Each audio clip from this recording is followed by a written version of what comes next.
this is 10 rookies to watch this off season. Alrighty. And we're going to start off. Jackson, do you want to go first or should I go No, first? you got it. Alrighty. Because this was my idea.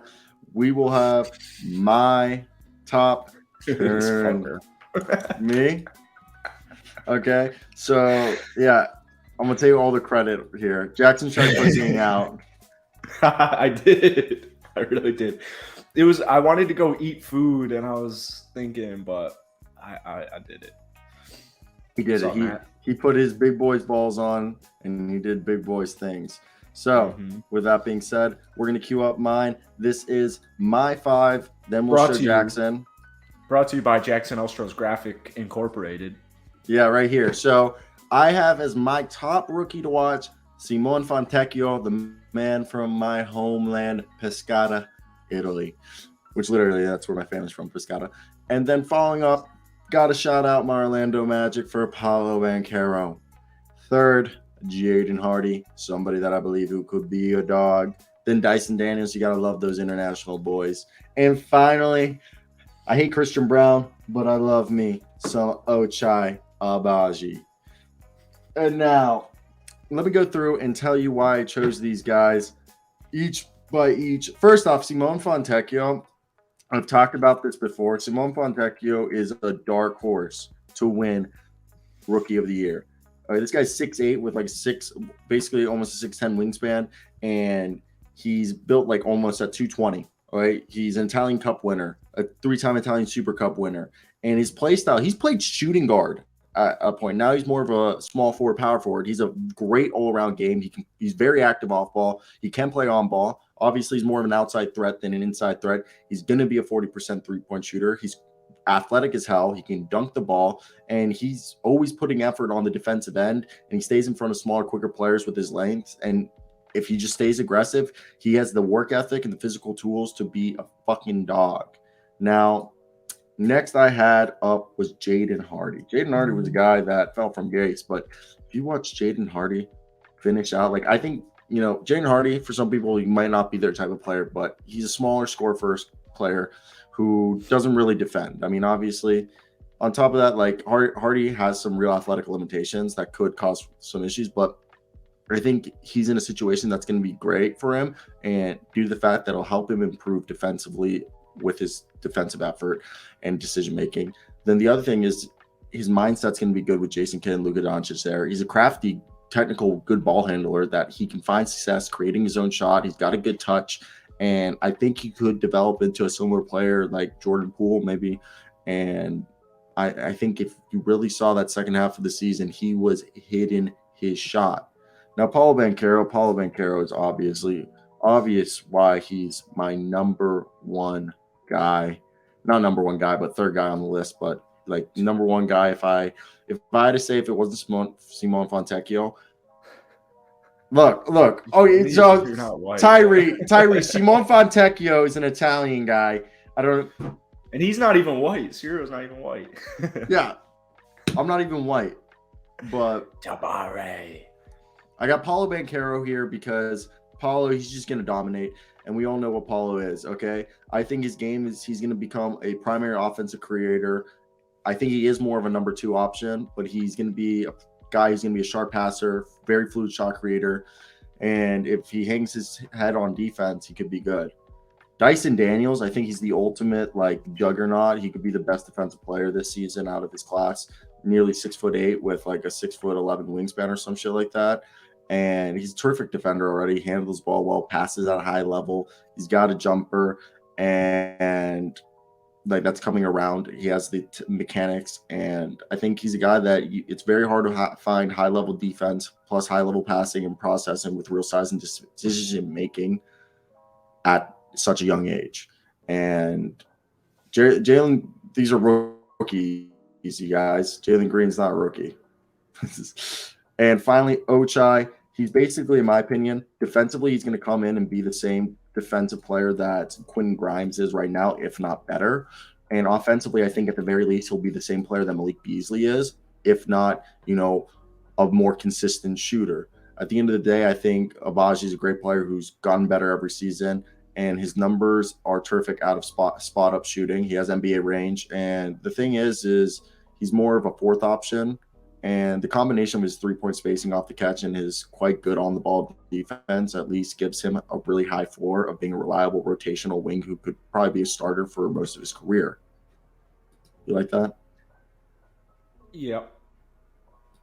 So when we put up Jackson's, and let's hear Jackson's. Because it's way better. I mean, I like your list. I actually would love to talk Dallas maybe next episode or later today if we have time. I don't. Are you joking? We No, talked isn't that Dallas crazy? yesterday. You got mad that I put Dallas. We didn't even really talk. Yeah, but real quick, I think Jaden Harvey's a really good basketball player. I don't think he's going to have any significant impact on Dallas. That's my take this season. So yeah, this is the best list probably that exists on the internet. I wanted to make it a joke and put Ty Washington at 4, but I figured I'd keep it legit. So number 1, Jaden Ivey is a superstar. He's going to be a star right away, but he's going to be a superstar at some point in his career. I mean, this man can go get you a bucket. He's not afraid of anything. He doesn't even use a nightlight when he sleeps. He's not even afraid of the dark. You can't scare Jaden Ivey. He'll do anything. He'll take any shot. So he's going to be a star. Shadon Sharp's athleticism really intrigues me, and I think if he ever gets a consistent and reliable 3-point shot, this man might be – he's got those long-ass arms. If he develops a consistent 3-point shot, I think we're looking at the next Paul George right there. It's going to take him a while. I don't think we'll see too much crazy consistency in his rookie season. Tari Eason, he's just a workhorse, man. This is a guy who does literally every single thing you want your basketball players to do. So Tari Eason, I would imagine because Houston's a little weird and they're going to start Eric Gordon for some reason, which makes absolutely no sense, especially not having a backup point guard. Hopefully they don't go with Trey Burke, but I wouldn't mind it just because Trey Burke's kind of cool. Tari Eason he'll make an all-rookie team, 100%. All these players will make an all-rookie team, by the way. Dyson Daniels, same thing you said. The potential is there. I view Dyson similarly to Shadon, where it's like, I don't know if we're going to see statistical consistency this season. He's got to get a 3-point shot dialed in. Kind of started heating up there at the end of the season last year. But defensively, he's long, he's big, and he's dope. Jabari Smith Jr., as my boy Nick was saying, if he's still watching, like, this dude plays with this kind of like edginess to him that reminded me of Jalen Green, where it's like, I'm really cool. You know I'm really cool, but I'm going to show you I'm really cool. Like, I'm just a really cool guy. So this is probably all rookie first team, if we're being honest here. If I would say your list 100%, if we had to choose, like, compared to my list to your list, who's most likely going to be all NBA? Like, who out of those 5 guys, who are most likely going to have the list that either be first or second team? Your list definitely has most guys going to be first or second list. I know that, I had Paulo. Paulo's definitely there. Yeah. Jaden Hardy might not be on first or second team. Ochai might not be on first or second team, and Simone might not be on first or second team. Like those, but Paulo and Dyson, I think, are definitely guarantees. We know Dyson's going to be used. I personally think Jaden Hardy's going to be a dog, but at the same time, Jaden Hardy could just be a guy who spends another year in the G League. But I think he's in a situation where we talked about this yesterday. And I know you agreed with me that Jaden Hardy, if we had to choose a second-round pick who could be the Malcolm Brogdon candidate, it's Jaden Hardy, and you agree with that? Yeah. But I think he'll have like a Josh Christopher type production. Second half of the season? Yeah, where he plays almost every single game and he's getting the minutes, but they're going to rise as the season goes on. And once the second half of the season, those things are. Yeah, or he could be a guy that like literally, and then he may explode in the playoffs or some shit like that. Or he could freaking come out starting or coming off the bench and drop 15 a night off the bench. They've been really quiet. He's been quiet, and that's, I think, the best type of players that are just quiet. You don't hear shit. You don't hear much, and they're just putting their work in. So for me, that's definitely something I'm very excited for, and I think this is a good list. Jaden Ivey, Shadon Sharp, Tari Eason. Like Shadon Sharp is another guy that I think could play the entire year. And I'm trying to think of a guy in last year's draft. So I'm going to go pull up last year's draft, and I'm trying to compare it to a guy that was on a playoff team that played all year and he became more effective like through the season. And I think Zaire Williams, Kuminga, another guy. I think Kuminga's that one. That one's just asking a lot. We're asking a lot from Shadon to be like It's Jonathan just Kuminga. Kuminga was more so injuries gave him a boost, and he just kind of was consistent with it.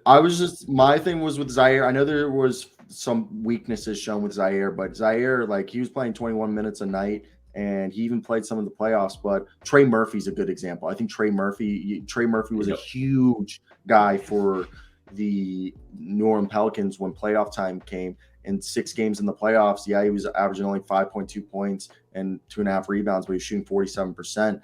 And ignore his field goal percentage during the regular season, but by the end of the year, he was like a 40% three-point shooter. I think Trey Murphy, somebody is a guy that Shadon Sharp could be similar to, give like, a boost like that, or even be like a Bones Highland, Cam Thomas guy who comes off the bench and maybe they just tell him, hey, light up the scoreboard, or like Io DeSumo, if he shows some passing and defensive capabilities, to come in and just, help out. I think Tari Eason will probably, if you want to compare him to somebody's last year, I think Tari Eason, right? Asking him to be like Herb Jones would be too much. But he's gonna be a Scotty Barnes. I'm telling you right now. Tari Eason will be he's got that potential in him. I don't think they'll start him though. I want to say Tari Eason could be like, it's also crazy to think about. Quinn Grimes is only going into his 2nd season, but maybe not in this draft class. I want to go a year before. Let's see if there's somebody. Maybe like Tari Eason could be a guy like Precious Achiuwa. Okay. Where his rookie season, he plays like 60 games. Maybe, I think 12 minutes is so little. I didn't realize it's way too low. Yeah, they did not use him at all. So maybe like 2nd year Precious. Yeah, I think 2nd year Precious. Yeah, I take that back. So maybe 2nd year Precious. He played 73 games, started 28 of them, played 23.6 minutes a night, and he played less in the first half of the season, played way more in the second half. Shot, averaged 9 points, 6.5 rebounds, 1-2 assists probably, and, averaged maybe close to a steal and a block a game, or a little over half a block and half a steal a game. I think Tari's a better defender than Precious coming out of college.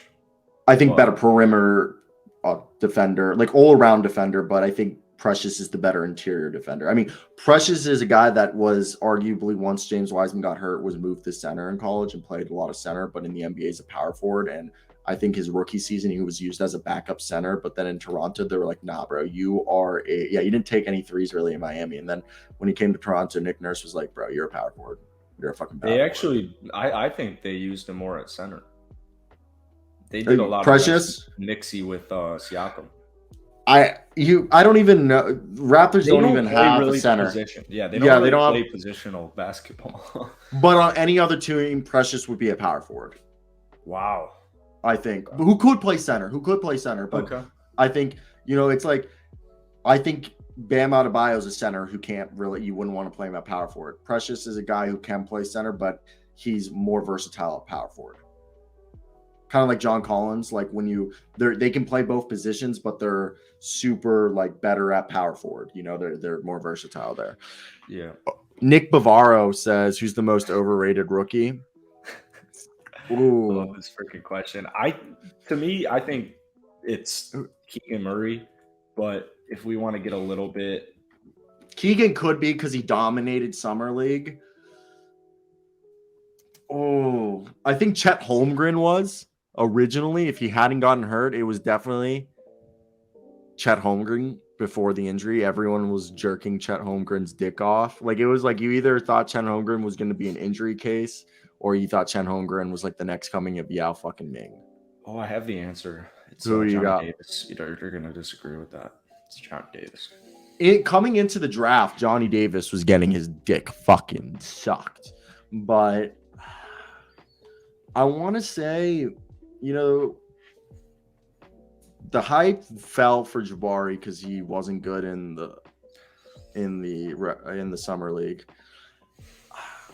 You could say Paulo's a bit overrated. Like, everyone's expecting Paulo to just be good. Like you haven't heard anyone say Paulo's gonna struggle. Everyone said Paulo's gonna be good. The other one, I'd say the top are Johnny Davis, Paulo, Keegan Murray, and maybe Jaden Ivey. We're just assuming Jaden Ivey will be like, because everyone just assumes Jaden Ivey and Cade Cunningham are going to coexist when they're both ball dominant players. Yeah. So we're like, everyone's like they're going to be great together, and the Kelly and Hayes is going to be on the bench, but maybe it doesn't work, and Jaden Ivey's the guy who's going to have to come off the bench. You know. I also definitely am throwing Benedict in there. I don't see any of the appeal to Benedict Mathurin as a Mathurin. What was he? Number 6. Mathurin. Even worse. 7. Even worse. I thought Dyson went 7. You might be right. I think 6. You're right. And by the way, Golf Balling Nick, the Orlando Magic will be a good defensive team, and they'll probably, if they stay healthy, they'll probably make the play-in tournament. God fucking damn it. That was a big sneeze. May God bless your soul. Thank you. Ooh. So I'm trying to find a nice little picture for training camp. Should I do a Lakers picture for training camp? No, I gotta find a picture that has NBA players on their respected teams. You know?